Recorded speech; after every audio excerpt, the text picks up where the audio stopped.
I'm photographer David Bergman, and this is 2-Minute Tips for Adorama TV.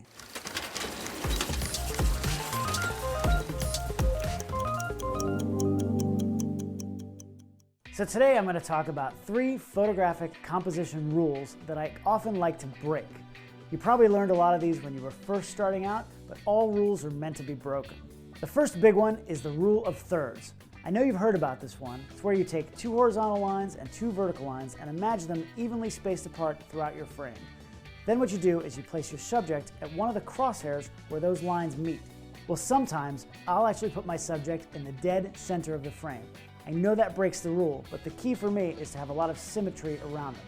By centering them that way, it can sometimes really heighten the drama in the photograph. The second rule is about having the sun at your back.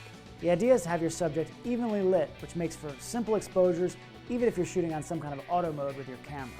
But sometimes it's nice to turn around and shoot with the sun shining right into your face. Your subject is going to be a complete silhouette, but if you expose for the background, it might make for a nice photograph. You can also put them right in front of the sun so that they block the brightest point and have a nice halo around them. If you want, you can add in a little bit of flash to light them up, and that's the best way to make a picture of somebody in front of a sunrise or a sunset.